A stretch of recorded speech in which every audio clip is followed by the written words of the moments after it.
Grace be unto you and peace from God our Father and from the Lord Jesus Christ. I was glad when they said to me, let us go into the house of the Lord. And I'm Father Steve Sellers, and this right here is Dot. There is her little morning treat. And this is our brief daily message of hope. And my prayer for you, as always, is that you're in a good place today as we make our way into this week. And we are doing the best we can to try to stay focused on the main thing in our lives. You know, that's one of the expressions that I grew up hearing was to keep the main thing the main thing. Or someone said, don't major in the minors. Keep the focus where it needs to be on the Lord, who is the one who is in charge of all things, the one who has placed us here for his reason and for his purposes. And so since he has a plan for us that includes eternity in it, boy, it behooves us to stick close to him. And in our prayers and in our works of mercy, in our meditations, in our thoughts, in the things we do every day, stay close to the Lord because he's already very close to you. Today is the feast day of St. Mark, the evangelist. On the church calendar, the author, the writer of the second gospel, the Gospel of Mark. And like so many of the people we come across in the scriptures in the New Testament, especially the followers of the Lord Jesus, we don't know very much about them. You know, there's a tradition about Mark that he was had a mother named Mary who had a house in Jerusalem that had an upper room that was the place where Jesus and his apostles had the Last Supper, the home of St. Mark.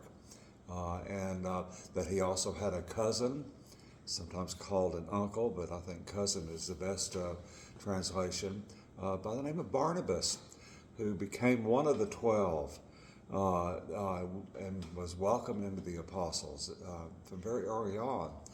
Mark was a traveling companion of St. Paul on Paul and Barnabas's first missionary journey.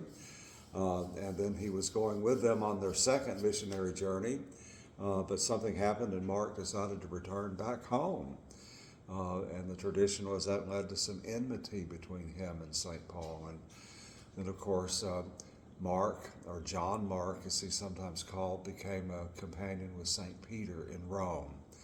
And the tradition is Mark based most of his gospel, he had his own sources, but most of his gospel on the teachings and preachings of St. Peter in Rome. So Mark is a key figure in the New Testament, and we don't know much about him. But as always, we don't know much about him because he didn't come to make a name for himself.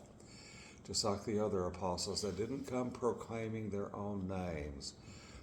They were humble and proclaim the name of the Lord Jesus, just like we heard in Mass today from in the first lesson from 1 Peter chapter 5, where Peter tells us, said, all of you, clothe yourselves with humility toward one another, because God opposes the proud, but gives grace to the humble. Humble yourselves, therefore, under God's mighty hand, that he may lift you up in due time. Cast all your anxiety on him, because he cares for you. And he does, he cares for you. I've been thinking today of the wonderful old hymn that's just called Russia, the Russian hymn, called God the Omnipotent.